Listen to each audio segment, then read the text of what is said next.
Welcome back to the Sholder Spotlight Podcast. I am your community leader and host, Adriana. Today we have with us Loida Dominguez. Hey, Loida. Loida Love in the house. Thank you so much for having me here today. You're so awesome. Absolutely. We love you, Loida. Thank you so much for showing up. Hey, quick question for the shoulder community out there. Tell us a little bit about Loida Love. About Loida Love. Well, there's so much about Loida Love. Well, I first of all, I love to share that Loida Love, obviously, well, not obviously, Loida Love is not my name. My middle name isn't Love, but people started calling me Loida Love. And that's why I started naming myself that. And that is what I'm devoted to in the world. I feel very embodied as love. I'm still human. I still go through, all the human stuff without really having to explain. But for some people, you have to explain, like, are you always happy? They ask me. I'm like, no, I'm human. But I'm about breaking barriers when it comes to perceptions. Some of you know that I have a son by the name of Nicholas, and he was born with Down syndrome. And I got to experience how people perceive him as broken according to his diagnosis, and decided I was going to break barriers around that. But I also, as a woman of color, I just love to break barriers and help people remember love here within them. Let's get started. Why did you choose to be a shoulder? Well, I went through the shoulder training, and what I found is that shoulder is pretty much what I do in my own coaching. Like, my coaching is called Empower Love, and it's empower, I-N-power. And what I help guide people to is finding their power and purpose within themselves rather than searching outside. And so, because it was so similar to what I already do, it just felt like a no-brainer. Plus, just having community for me is important to me. A community that's devoted to something bigger than themselves, and that's what shoulder is like to me. And training more people to be able to do this, to offer this work, and to continue to offer, to open. It's creating ripples everywhere. So yes, it was a no-brainer for me. Okay, so what draws you to and keeps you involved in the shoulder community? The community itself. I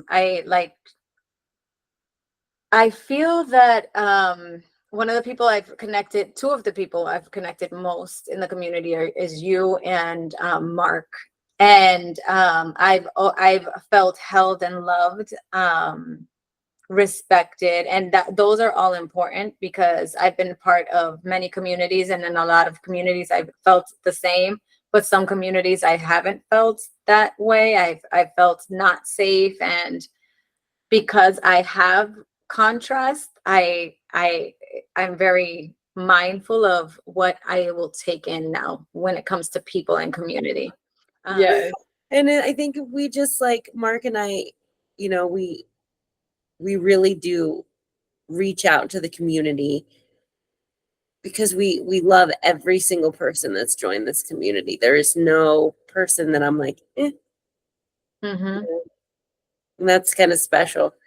Yeah. Okay, but back to you. Yeah. No, and I appreciate it. I just want to just piggyback on that. Like, I appreciate that, because one of the things I'm big on is that there's no better than or less than, right? And so if I'm a shoulder and I'm perceiving myself better than somebody else, even if it's somebody that I am shouldering, right?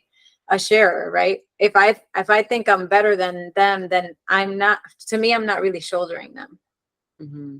I've put myself on a pedestal rather than the God in me sees the God in this person, and I can just guide them from my open heart.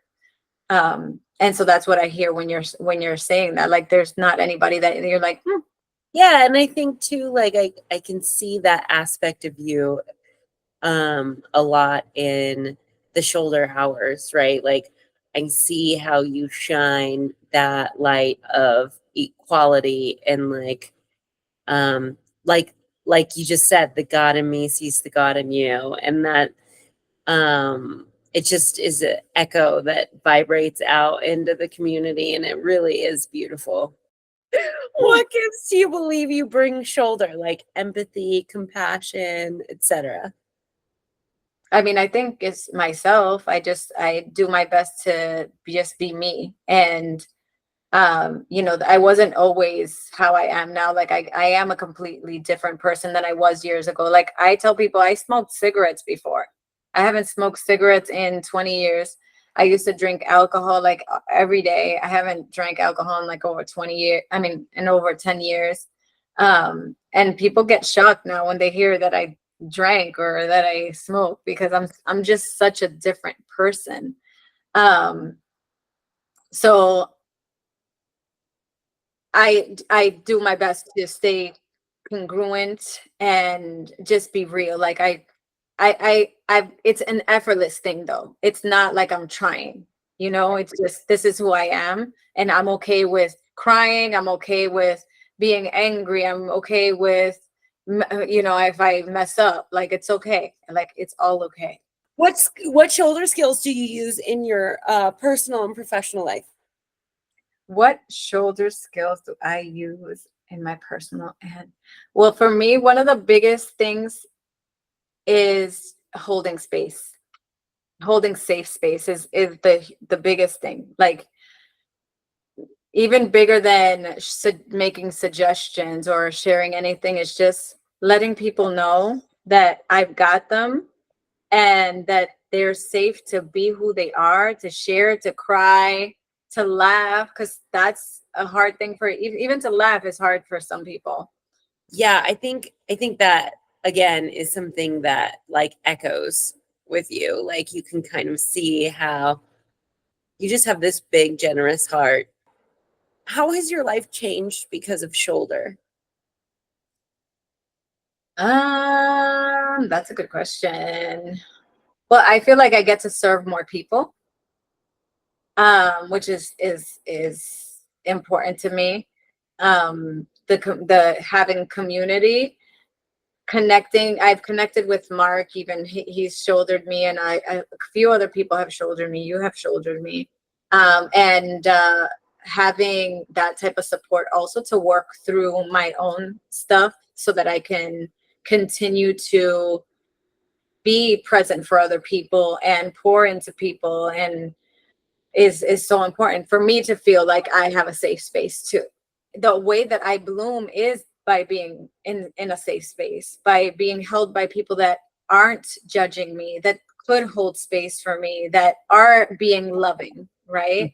And one of the quotes I wrote in my book that I love is, be as loving as the God you believe in, right? And I think that's my purpose in my coaching and shouldering and just being a person, is being that loving. So actually brings up another good question is how do you like nourish yourself in that space of love, and that space of God, and even maybe before a shoulder session, after a shoulder session, or just in general? Like I'd love to hear like your version of centering, grounding, nourishment. Yeah. Well, I had an experience with God. Like I've always been spiritual. At some point when I was a child, I told my mom I didn't believe in God. And I cried. And I think it was just because I was going through so much pain when I was a kid. But when I got older, I decided I was going to do an open heart meditation, like an open heart surgery on myself through meditation. And I did, and I ended up having an experience with God through that process. And God told me, I live in your heart, which was a mind-blowing experience, because I was always told that God was outside of me. So because I have this relationship with God now, I can close my eyes and I can say God and hear God talk to me. I'm here, you know.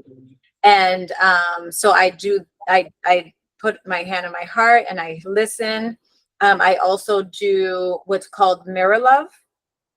So I'll look at myself in the mirror and I hear God again, like speaking to me, like, you're beautiful. I'm here. You're never alone. Like, just, and a lot of wisdom that because sometimes I'm wrapped up in my thoughts, right? Like, I'm human. So I get wrapped up, entangled in my thoughts. And the other day there was something that came up when I was wrapped up in my thoughts that I heard, when you're feeling anxious or afraid, it's like you're in competition with the moment. You're telling the moment that there's something better somewhere else, rather than this moment is the place to be. This is where you're at. You can embrace it and love it here, because this is where you are. If you were to leave the shoulder community tomorrow, what insights did you learn through shouldering that you might take with you? I don't know. I feel like I keep going to the safe space, because not that I learned that from shouldering, because I honestly learned that after I left the community I was in. And I started offering safe spaces, but through shoulder, I got to experience it in a community again. I got to experience that there is safe spaces. Like, I could say then there's no more safe spaces because of the community I was in. There's no safe spaces. I don't want to be part of communities anymore. But because I ended up in this community and got to, I got to see, wow, people are genuine and people do desire to support people. And this community is about love, and it's beautiful. Not everybody's the same, and this community is amazing and genuine and loving and desire to spark more hearts, right? Like, okay, like, there's light within you. Maybe you forgot, but it's there, and we're here to remind you that you're magical, you're beautiful, and that you're worthy and loved. Well, thank you so much, Loida. This has been a true treat, and I really appreciate you being part of this Shoulder Spotlight podcast with me this month. And we will be excited to see what new things you bring to the shoulder community. Thank you for having me. You're beautiful. You're such a light, and I love you. I love you.